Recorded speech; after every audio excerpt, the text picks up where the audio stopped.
Hi, welcome everybody. Please give us a minute. We'll start. We're just waiting for a few more people to join. Thank you.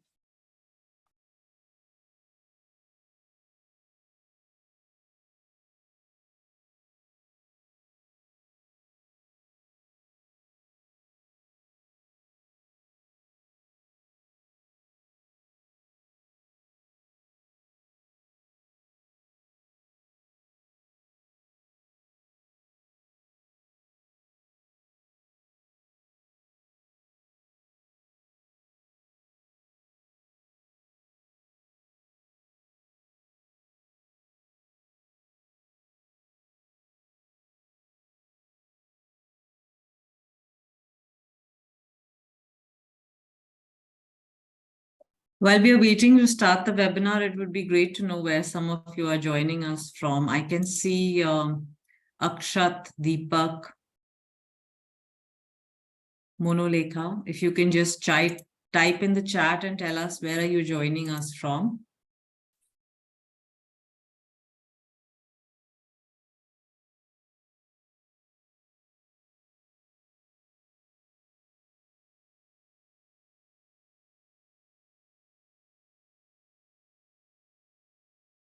Thank you, Akshat. We have Prateek here as well, Sai Ram, Shubham, anyone?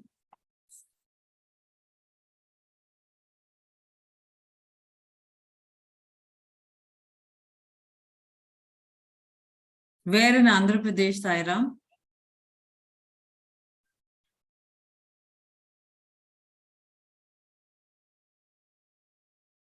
Okay. We have a few people from Bangalore. That's interesting.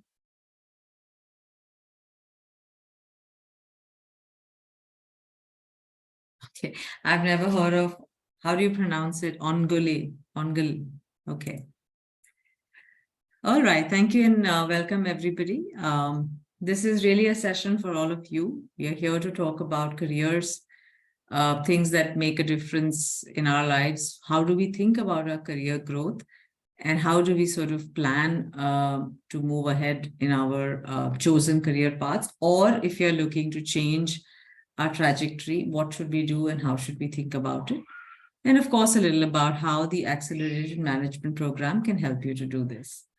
So Pramath, would you like to start and, just sort of talk about a little about, careers and how the career of today is not how it was when maybe you started out your career and why it's becoming different in the last 5 or 6 years. What is so different about career paths as we are, progressing? So I think the fundamental change that has happened, Seema, is that so many new and different industries, sectors, businesses, opportunities are being born thanks to the massive progress that we are making as a human race. I mean, you look at mobile telephony, you look at internet, now you have chat GPT. Now, these are all creating opportunities that are spawning new companies, new startups, new businesses, new industries. For example, mobile apps didn't exist. And so these new opportunities are obviously exciting. As a young person, you want to be part of a leading field, a cutting edge area. You want to get into health tech and fintech and ed tech and agri tech. And these are things that are exciting and didn't exist before. So you obviously were not trained for that field. You were not educated for that field. So you're jumping careers from one field to another field. In my time, at least in my father's generation, most people stuck to one field and spent their entire lives in that one field. A few people moved around, but most people, 90% of people, and they felt that was a very good career. Today, people are switching around a lot. Somebody told me just this, I was at an education conference this morning, the same one that you went to on Friday, and people were talking about the fact that estimates, and these numbers are guesswork, but most young people will have 15 different roles or fields or careers, if you will, mini careers in their entire career. One, you are going to live longer. Everybody probably who's joining right now could actually live to 100 years age. Most people, a lot of people are living to 90 plus. By the time the people on this call get to that age, they will probably exceed and go up past 100. So people will work longer. These changes will accelerate. So that is one big shift that is happening. I think the second big shift that is happening is that all of us are becoming a little bit, starting with my generation, but certainly the younger generation, the millennials and Gen Z, and I don't know which generation of the workforce we are in now. Everybody wants to work in fields that they like, that they enjoy, that they feel passionate about, which gives them meaning. So suddenly now it's not about what was handed to you. It's like what you want to really do. And often you don't know what you want to really do. Often your interest changes. Often you can only find out what you want to do by experimenting and trying out different things. So that's another reason why people are trying out and want to do different things, because either they get tired of what they thought was going to be exciting, or they discover something else, or they just want to try out different things before they settle on something. So there's an inherent urge, there's a greater freedom for people to experiment, switch, change, try out. And that's leading to a certain fluidity, if you will, in people's careers. So I think those are some of the reasons why where I think things have changed a lot. We didn't have these choices. So essentially what you're saying is technology is coming in and changing careers and professions very fast. And B, we are also in a phase where we want to experiment or try new things if we don't like what we are currently doing, which is very different from what previous generations used to experience. So are you saying that most of us have to be ready to not just change jobs, but also change the career or the line that we are in as we are going ahead in the next few decades?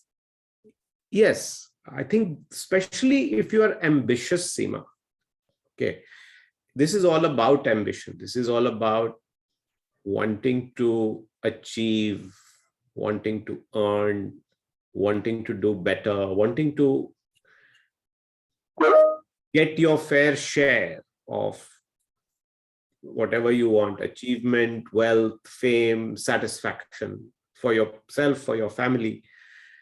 So yes, I think if you are ambitious, if you are driven, then you have to be prepared for this, because you will always want to be doing better and better. And I think that will continue to be these new fields, these newer areas, and you'll feel excited by that. Equally, if you don't want to do that, you don't have to.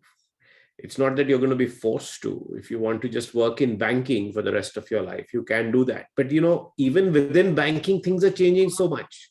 How many of us go to a bank anymore?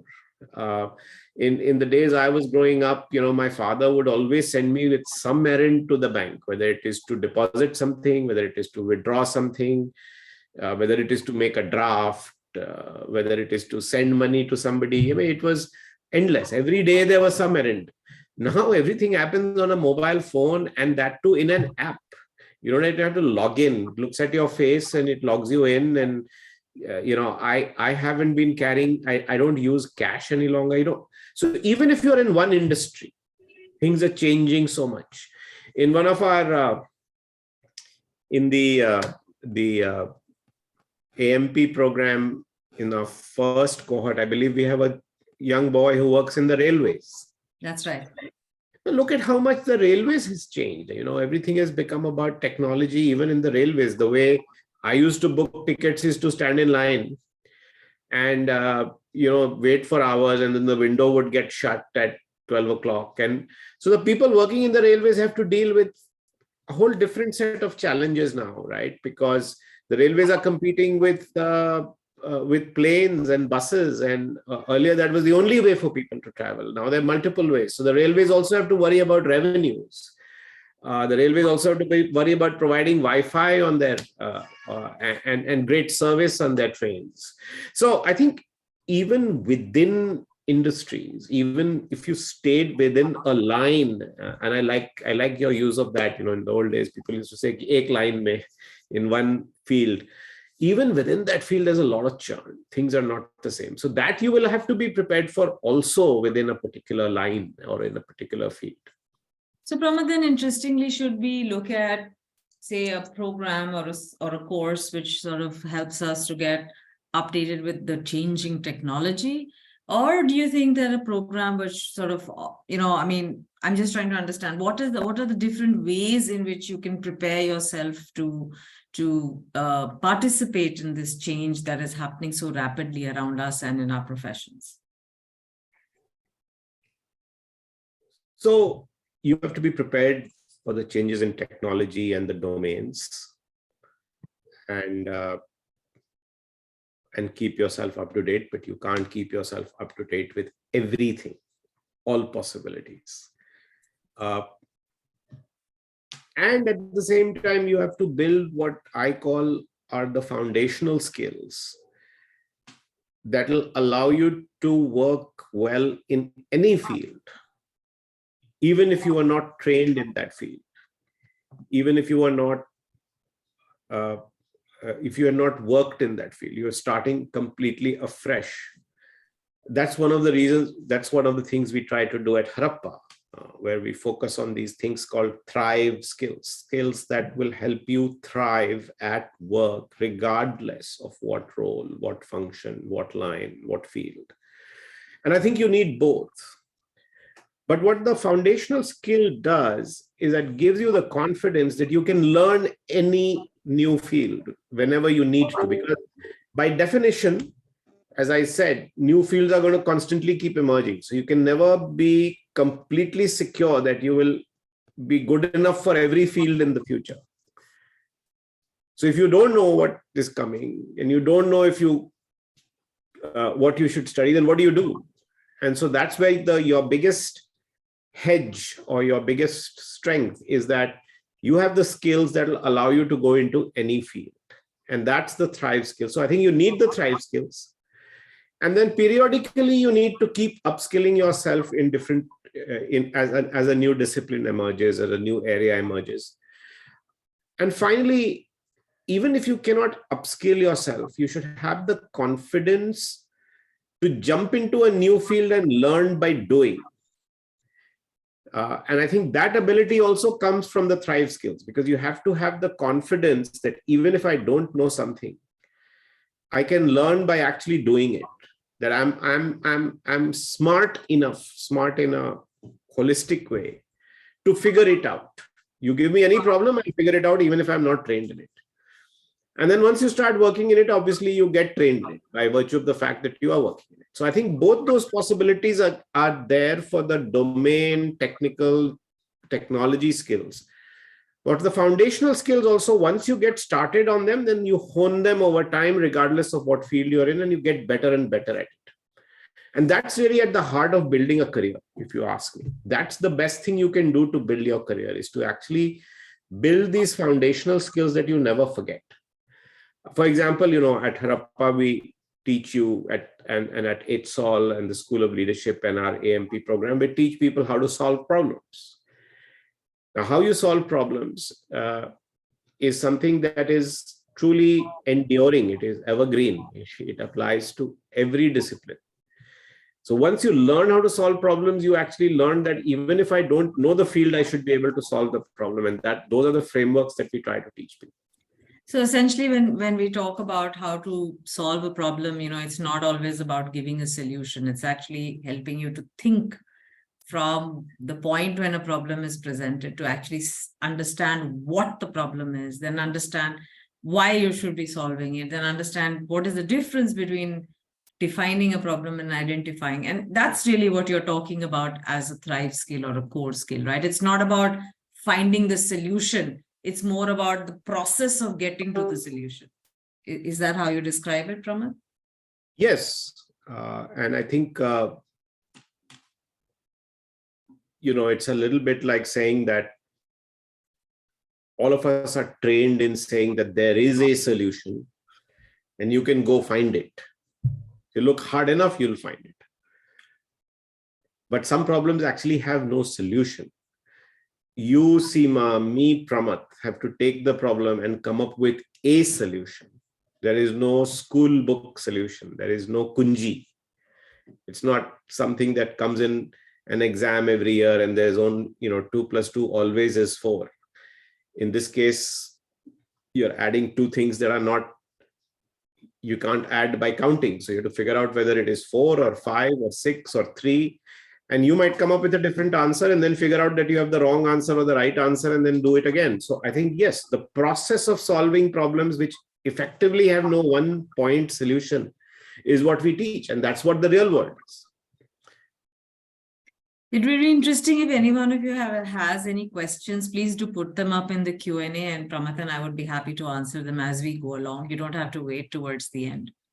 So Pramath, actually, interestingly, the point of this webinar was also to sort of talk to everyone about the accelerated management program, which the Harappa School of Leadership runs. So really, why an accelerated management program and how does it really help? The reason is simple, Seema. In today's world, if people want to switch disciplines, people want to go from one discipline to another, or if they want to accelerate their career, the most popular degree to be able to do that is the MBA. And most MBA programs are 2-year programs. There are a few one-year MBA programs, and I was involved in setting one up, which is the ISB's one-year program. And now some IIMs offer one-year programs and some other institutions also one-year programs. Still takes you a year to leave your job, spend a full year in another city or 2 years, and then try and find a job that pays you more, that allows you to make a shift from one line to another line. Now, I believe that not everybody has the luxury or the freedom to be able to do that. People have constraints. One constraint could be that, listen, I need my job. I can't give up earning to go study. Second, even if I could do that, the cost is too much to pay for a 1-year or a 2-year program because it's full time. You have to take care of all kinds of expenses. Third, it is difficult to get into a high quality program because high quality programs are very competitive. They have become too competitive. So you have to first try and clear the CAT exam. You have to get a high percentile. To prepare for the CAT exam, to prepare, you have to work hard to practice, learn the tricks of getting high scores or get some coaching, and you're working at the same time. As you get older, studying and cramming for an exam becomes more difficult. So there are many, many barriers to which what happens then is that many people just miss out on doing an MBA. Now, what does this mean? Does it mean that you are relegated to a career where you don't have the flexibility? Does it mean that you can never switch? Does it mean that you can't have the kind of progression in your career that we talked about earlier? I don't think so. I think that my experience, and I never did an MBA, but I worked in business all my life. My experience but I have also set up an MBA program. My experience is that there is an answer, which is to have just the basic tools to be successful at the workplace and to be able to make the same kind of switch, to make the same kind of shift, either across disciplines or within your discipline, that an MBA enables you. You don't have to take a full year off. You don't have to take a full 2 years. And of course, you can do that. Please go ahead and do that. But if you can't, for whatever constraint, then this is a great alternative. Think of it as a crash course. Think of it as a boot camp. And that's the idea of the accelerated management program. I'm sure we can talk more about what are the ingredients, but the purpose of this program is to help you make the same kinds of shifts throughout your career that if you would be able to make if you had an MBA tag, which you can't get because you are constrained for one reason or the other. And Pramath, when we were designing this program, were there any, 2 or 3 things that you kept in mind to say, okay, I've done an MBA 10 years ago or 15 years ago when you set up ISP, and now today the environment, the changes in technology, the changes in demand for what the modern workplace requires. Did you have some of those things in mind as well? Yeah, absolutely, Seema. So there were a bunch of things that you needed to keep from a traditional MBA. There was a bunch of things that you needed to shed. And there was a bunch of things that you needed to add. So what you had to keep from a traditional MBA, because it's fundamental to being a manager, and I think management and business management is a profession. It needs to have a base set of skills that you cannot ignore. So you need to understand how to do basic counting, for example. You need to understand what is profit, loss, what is revenue, what is pricing, what is EBITDA. You need to understand what is working capital. These are not esoteric concepts. These are concepts that are real. Even a chaiwala or a thelawala who's uneducated actually intuitively understands these concepts. So there's some very basic concepts that you absolutely need. It's like a doctor who's treating you and doesn't know, how to measure temperature or read symptoms. So I've kept in this program the very basic stuff that you do absolutely need, whether it is in the field of accounting, finance, strategy, marketing, operations, and talent, which are the core fields in any MBA program. Now, in a typical MBA program, they teach a lot in each of these areas. And I feel that we don't need all of that. It's a lot. It's like, we were all taught calculus in school. Those of us who did math, I haven't used calculus since I got out of academia 30 years ago. I haven't used any calculus. And the knowledge of calculus is not like if I didn't know calculus, that I would have been the worse off. So I have stripped out things that are put into the curriculum because you have to spend a year, because you have to spend 2 years, which are advanced topics which you don't need. You don't need for a regular management job. Only when you're very specialized, you need that. And none of us are going to do that. I never had to do that. So I have taken all of that out. And then what I have added are 4 elements.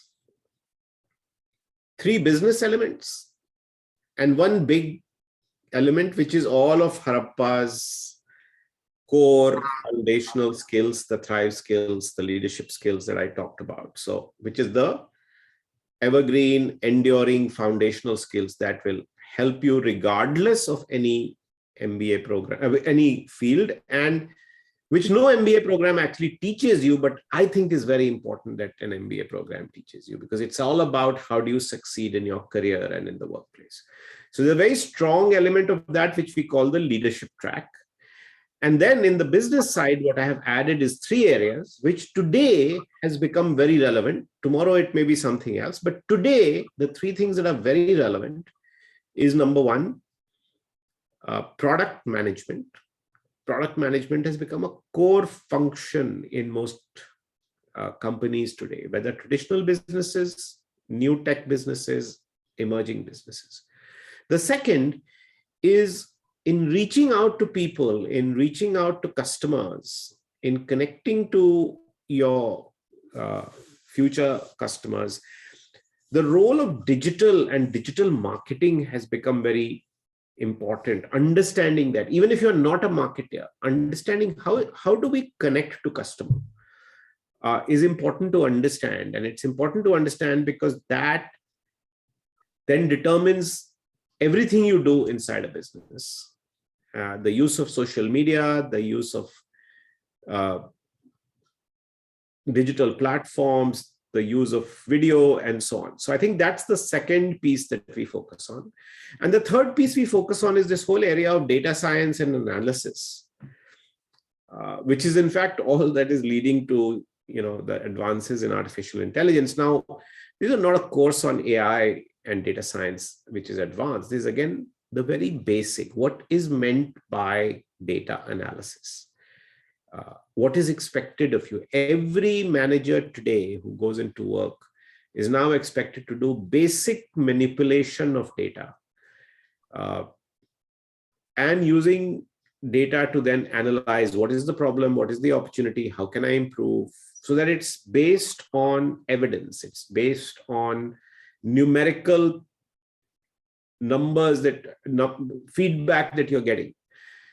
So again, the ability to analyze data has become a huge premium. So these 3 areas, product management, digital marketing, and data analysis, are very much part of the program. So that's how we've structured this program, Seema. The core business elements that you want to keep, remove stuff that you don't need, that is unnecessary, too much load, and bring in elements that are relevant and current today. One, a big element of how to succeed at the workplace, which is the Harappa unique skills and approach, which makes this program completely different from anything anybody else does. And to bring in 3 elements which no business school teaches you, no MBA program teaches you today, because they are not able to incorporate that quickly into their curriculum, but it's extremely required by industry. So we have a question here from Nipendra Kumar. He says he has 9 years of experience in the IT industry, and he works as a business analyst. And he wants to know if any other upcoming program from ETSOL. He's referring to the People Manager program, which hasn't sort of been started yet. But he wants to know if AMP can help him in some way, and why and how can AMP be of use to someone with his background. So again, explain the background again. He has 9 years of experience, and he's in the IT industry and works as a business analyst. Perhaps, Nipendra, if you tell us why you're looking at the People Manager program, maybe Pramath would be able to answer that. But right now, I think if you're asking... Even here, my sense is that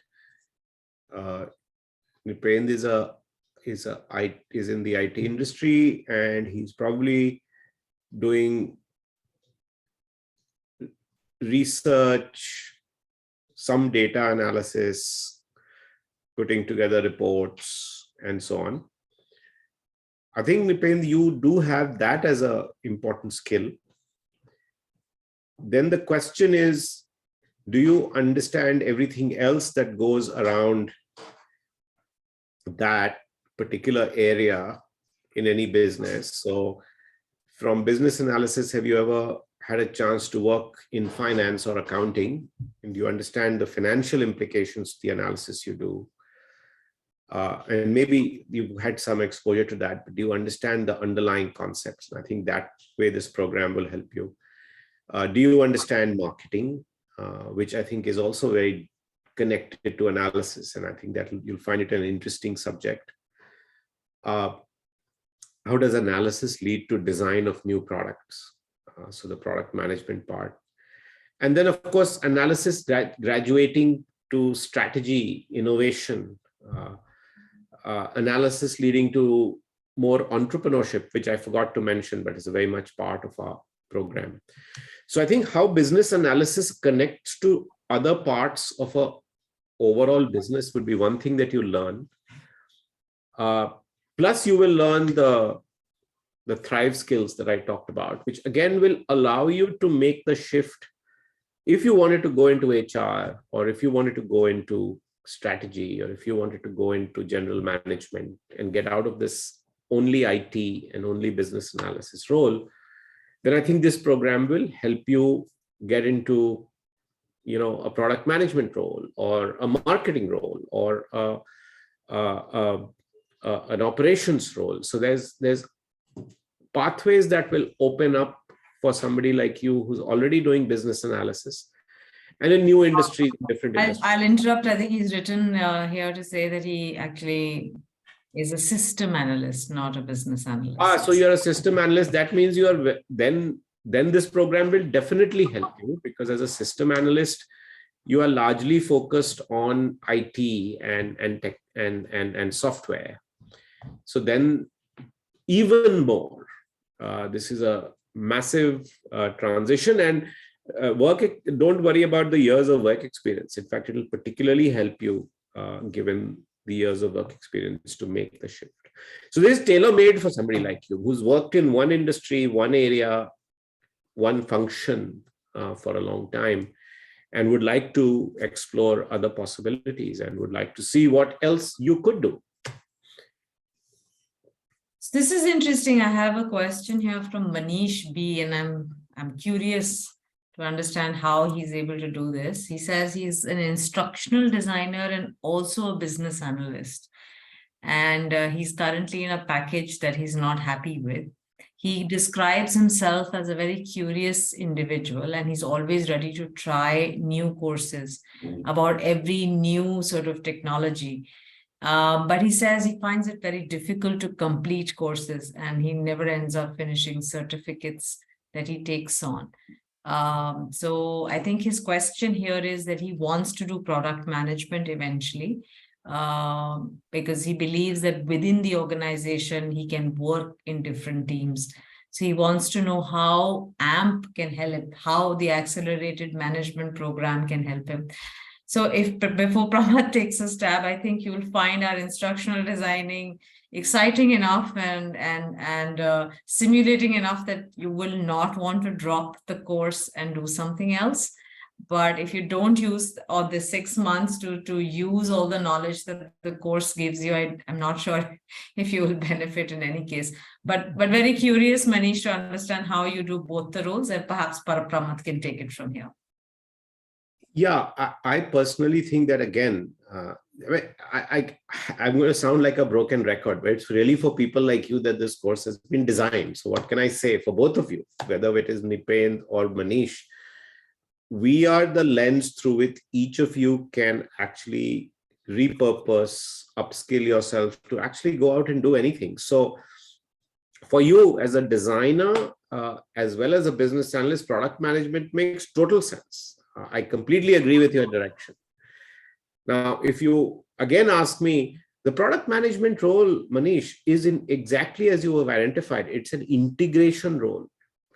It's a role of general management. It's looking at holistically the economics of a product, which comes through understanding finance and accounts. I'm sorry, I forgot to mention economics as a subject, right? So supply, demand, competition, pricing, that you need to understand all that as from an economics perspective, from an accounting perspective, from a finance perspective, from the point of view of manufacturing operations or creation.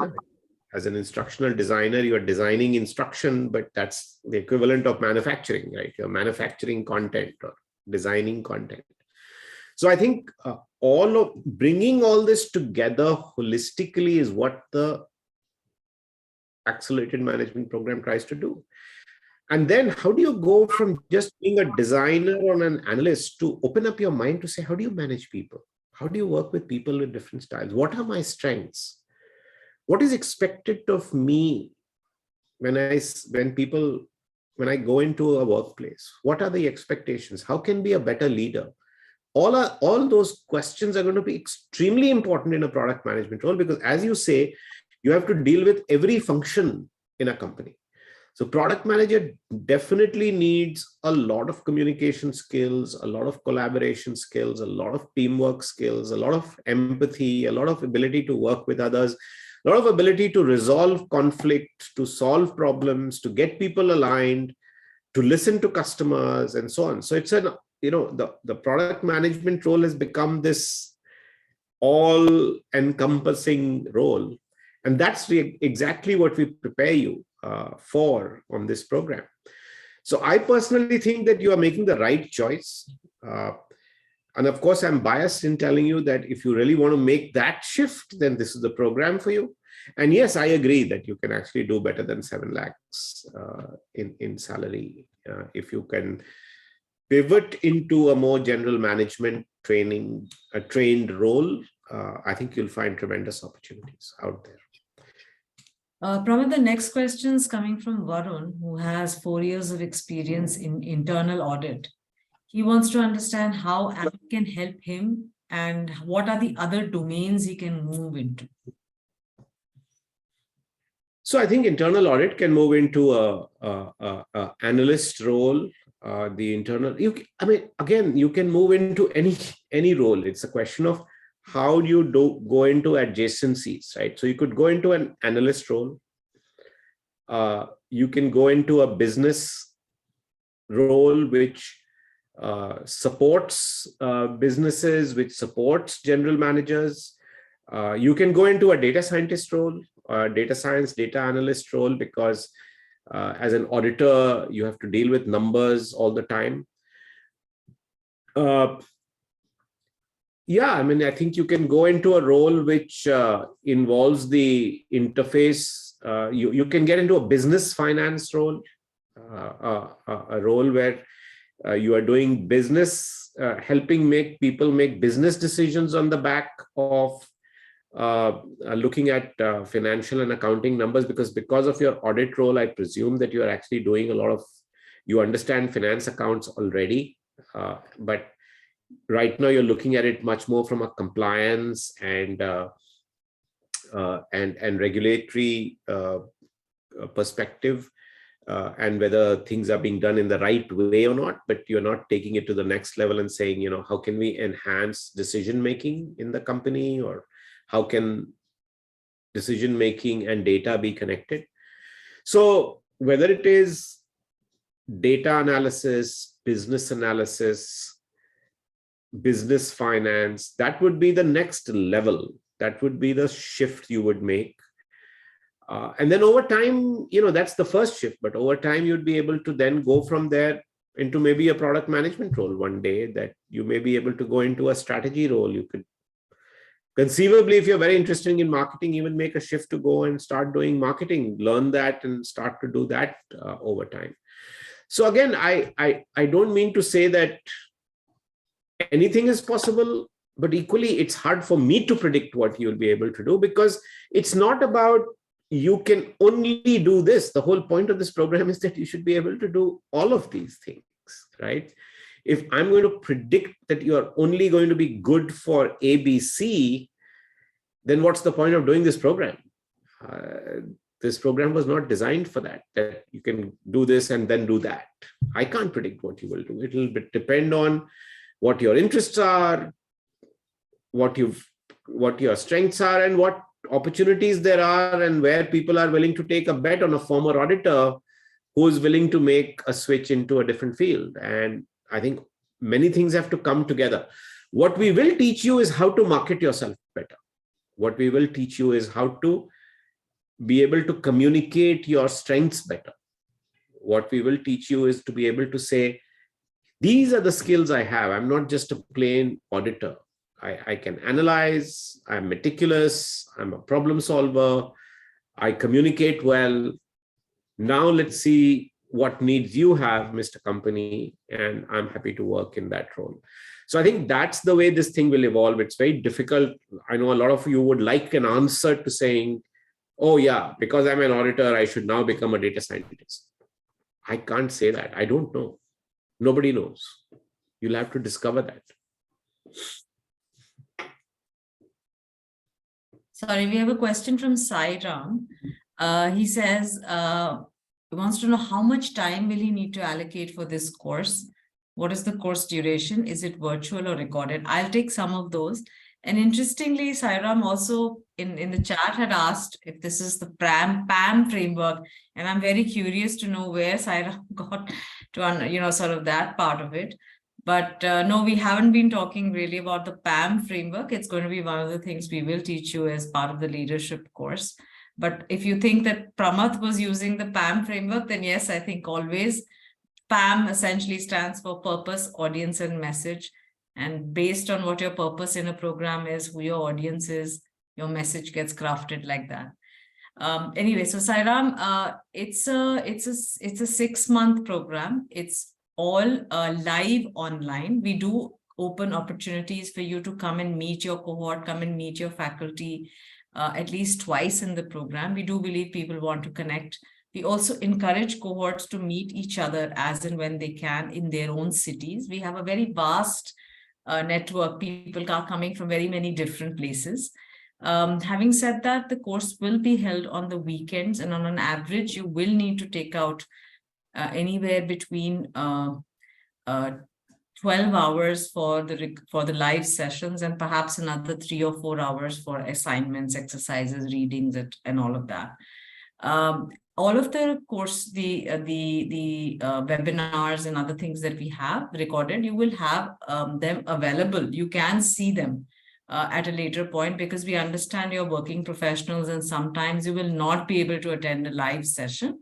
All of that is available, but yes, you will have to allocate some time on your weekends, at least 4 hours every day, like on a Saturday and a Sunday.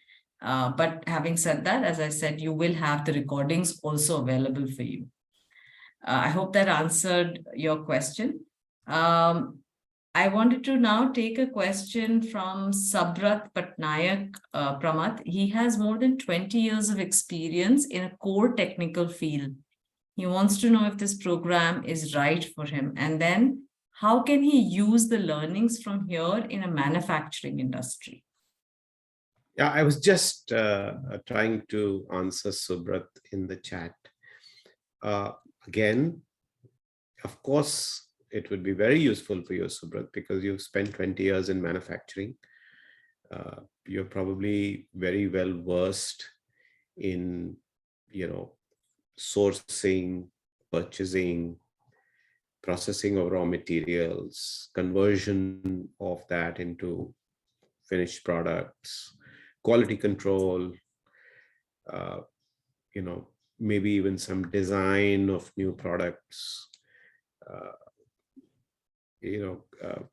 installation of new equipment, getting them to be stabilized, constantly upgrading the quality of manufacturing, looking at productivity, improving quality, all of those things you've looked at.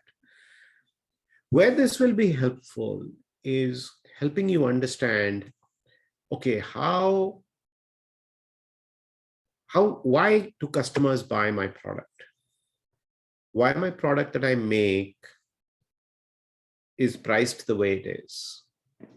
What portion of the manufacturing cost is a good manufacturing cost for a product that this is priced? Can I just price on top of our manufacturing cost, or is pricing driven by my competition? And what alternative products? What drives pricing of a product? And how does that then pricing affect the cost of manufacturing, and therefore how efficient I am? I'm sure all your managers are constantly beating up on you on quality and cost and delays, and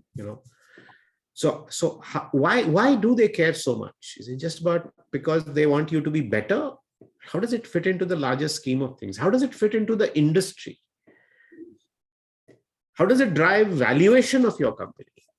How does it drive scale of your company? How does it drive your own compensation? Could the product that you're making, is your company doing a good job of marketing it? Also analyzing the industry. What are the industry trends? Is this product going to run out of its life cycle? Is your industry going to survive? How does it compete with the world? Are you going to get disintermediated by Vietnam or China manufacturing, or is this a very export-oriented industry or not? How do exports work? How do exchange rates work? Why should it bother you? So I think all of these things that actually determine what you do, which you don't know about today because it's a black box. And so you're only going to work every day and doing what you're told to do and what you know how to do, but you really don't know how the rest of the world is impacted and how the rest of the world impacts you becomes clearer when you do this course.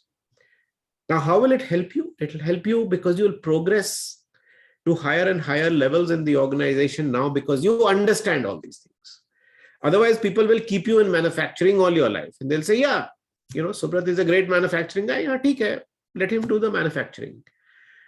But can we make Subrat in charge of this product line? Can one day Subrat become the business head of this product line? Can Subrat become a CEO? Can Subrat make his own manufacturing company? Can Subrat go to any manufacturing company? Can Subrat go to any company which makes a product? Manufacturing is supposed to take off in India in a big way. Current government is pushing manufacturing very hard because in the economic development of India, manufacturing was not emphasized. You must have read that semiconductor manufacturing is become a big thing in India now. That's going to be a whole new field. Nobody is trained in semiconductor manufacturing. People are going to look for people like you who can make a shift from whatever industry you are in to a new industry and a semiconductor industry. It'll have to happen because there aren't enough semiconductor engineers in this country. They're not going to come from Japan and Korea to move here. So we have to get existing engineers who are in manufacturing to upskill and quickly move into manufacturing of semiconductors. So I think the next 30 years is going to be the manufacturing boom and the manufacturing sort of golden period of India, which we have neglected so far. And so for people like you who also have the manufacturing experience and understand the guts of manufacturing, but then have the general leadership skills, I think you'll be in huge demand. And frankly, whether you have 2 years, 5 years, 9 years, 20 years experience, doesn't matter. You can still make that shift. You can still rise. Sorry, Pramath. Did I interrupt? No, that's okay. I'm done. Great. So we have an interesting question here from Monolika. She's a PhD in biotech from IIT Kharagpur. You're Kanpur, right? IIT Kanpur? You're not? Yeah. Okay. And she has 8 or 9 years of experience in R&D. She's currently working with a health tech startup, and she's working on a digital product development in a cross-functional role. She likes to learn and acquire new skills and apply, and she wants to also further her career. So she sees that this can be a good fit, but she wants to know how exactly will it help her whenever she takes up her next endeavor. Monolekha, you are like me. I did a PhD in robotics 30 years ago. And I left that to go into business. I don't know if you worked for 8-9 years post your PhD or you're counting it within your PhD, doesn't matter. It is a great fit for you. And where it can help you more, at least I tell you, when I joined business after PhD, I had no idea of cash flow. I didn't understand the time value of money. I didn't understand the concept of cash flow. I didn't understand how money worked, right? So I think that was a huge revelation to me. I did not understand marketing. I thought marketing was advertising, the ads I saw. I didn't realize that marketing was a science. I had I had done some economics courses, but I did not understand pricing. I didn't understand consumer behavior. I didn't understand the whole operations and supply chain. So you are in the health tech sector and you're doing something digital. So maybe the operations and supply chain is not so important, but I didn't understand risk. I didn't understand regulations. Regulations are going to be such an important aspect of what you design. Consumer behavior actually will be very, very important in your case. Data analysis, the data that will come from the digital product as well as will be extremely important. So all these factors will be extremely important. But more importantly, I must tell you that given that I am also a techie and I was like you, a researcher, I think business requires a very different set of communication skills. They never train you for communication skills when you're doing an R&D, when you're doing a PhD, when you're in a research job. I had to completely change the way I thought and wrote and presented once I moved from R&D to business. And I can talk more about that offline or in another session. But it was a complete revelation to me how you communicate differently when you are an academic or R&D to when you are a business person. I don't think R&D and fields like that really teach you the skills of how do you lead a team? How do you get the best out of other people? R&D and research and PhD are very focused on your individual contribution. Of course, you collaborate, you help each other out, and other people help you. In your lab, there are other people who work in your lab. Your results might impact the results of others. Your equipment might be used by 2 others. So you collaborate a little bit. But suppose now you have to manage a team. How do you manage a team of 3 people versus 10 people? How do you conduct a business meeting? How do you ask questions in a business meeting, even though you are a techie or an R&D person, at the same level of confidence or with the same level of respect as the business person or the finance person? Those are the things that this course will teach you. And those things are also important, the communication skills, the problem. By the way, the engineering problem solving approach and the tech problem solving approach is extremely different from the business problem solving approach. Again, that's a big shift that people, we were talking to somebody who's a system analyst and an IT person, talking to you, same shifts you have to make. So thank you for asking that question. This one I can identify. You took me back to 30 years ago when I had to make that shift. And I suddenly realized that there's a whole world out there that I didn't understand because I was never brought to speed, never given a chance to discover it. So Pramath, 2 more quick questions before we close. One is coming from Dhwani Sabesh, and she wants to know who is likely to gain more from AMP, somebody with clarity on what and where they would like to pivot, or someone who would like to understand where to go through the course of the program. I would say latter, but I'd be interested in knowing what you think. No, I would say that, I certainly the latter. But I also think certainly the first one also, if you're clear that you want to pivot, then you know that you need, there are these gaps in your repertoire that you need to fill. But Dhani, there's a third part also, people who just want to discover where, by just trying out other things, right? What happens is that, I mean, you've gone through the Young India Fellowship Program, right? That just opened up an aperture of the possibilities of what you could do, which was more in the domain of, where you could drive change. This is similar. What this is doing is opening up the aperture largely in the world of management.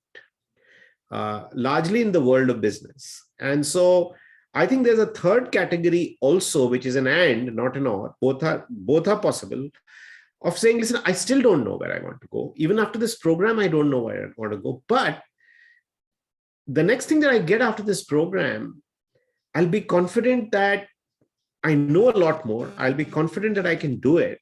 I can do a much better job at it. I can add much more value in that company, in that role. And I will have the confidence that this is a trial. If it works out, great. I'll continue in that for a few years or so. If it doesn't work out, then I'll have the confidence that shifting to another field is not the end of the world. I have the confidence that I can do that because I now have this under my belt. So it almost gives you the ticket or the armor or the ammunition, call it, or the power, the superpower, to not care, because you try a new thing, it works out, great. If it doesn't work out, you move on. And that is what is the normal now. So I think all of these are possible. Last question, Pramath. This is coming from Nikhil Gosavi. He wants to know, are people with work experience only eligible for the program? He also wants to know, how can AMP help someone in infra or construction sector? And he's also adding, like, what can, after you complete the AMP, what are the kind of roles that one can look for? So I'm a little confused with the three sets of questions, but sure, if that helps. No, I think the first question was about experience, right? Yes, it is. And yeah, we do encourage people with some sort of experience. But again, the second question is infra and yeah. So I think experience is preferred, but it's not a requirement. We do have people who are freshers who may have some good internships, good summer jobs, and so on. Again, Nikhil, it will help you in the construction or infrastructure sector same way, right? I've built a lot of projects, the ISB project, the ISB Mohali project, the Ashoka project, construction and infrastructure. I've looked at buildings, bridges, civil construction. Again, all your work goes into design, execution, optimization in terms of cost, value addition, value engineering. There's some engineering involved, completion, quality control, making sure things are done on time, a lot of process management. But again, you don't really get into costs. You don't really get into how was the project conceived in the first place? What were the user inputs? How does this project compare to other projects in the market? Is this infrastructure efficient, not efficient? What should be the cost of construction? What is the benchmark? Are you optimized? Are you world-class? Are you how does that get determined? How does cash flow work in an infrastructure project? How does infrastructure financing work? How do you finance a project? How do banks think about financing a project? What are other ways of financing something? What does it mean, debt versus equity? What is happening to Adani, which is the largest, one of the largest infrastructure companies in this world? How do you want to make sense of that? So I think it makes you a much more complete professional, because anything in infrastructure or construction is actually a business. Do you understand that whole business? Do you understand that entire industry? Do you have the perspective of say, where is infrastructure in India going? What are the new areas in which I should be? Are you going to make the shift into green infrastructure? Are you making sure that you are upskilling yourself to work in newer and newer areas of construction, which uses newer techniques, which are more sustainable, which are more in line with green buildings and platinum LEED buildings? Are you getting in? So I think this will again open up your mind to looking at construction and infrastructure from a lens of how is the world changing? How is the structure? And by the way, it'll get you away from standing on site every day and becoming a manager. Maybe sitting and designing things, maybe talking to the banks and the investors rather than being on site and getting the work supervised. So it just allows you to upgrade. All right, I think we're almost at the end of the session, and I'll request the admin team to please put up a message where they can sort of reach out to us. Definitely the EdSol.education website, Monalika, and we'll also get in touch with you separately. Thank you so much, Pramath, for taking time out for this, and thank you everyone for asking us the questions. Thank you everyone for joining. Great questions today, Seema. I think very exciting. we had a really exciting set of questions, and I hope that all of you at least have a follow-on conversation with us. And let's see where this takes you. Thank you so much, everyone. Good night. Thank you. Good night. Bye-bye.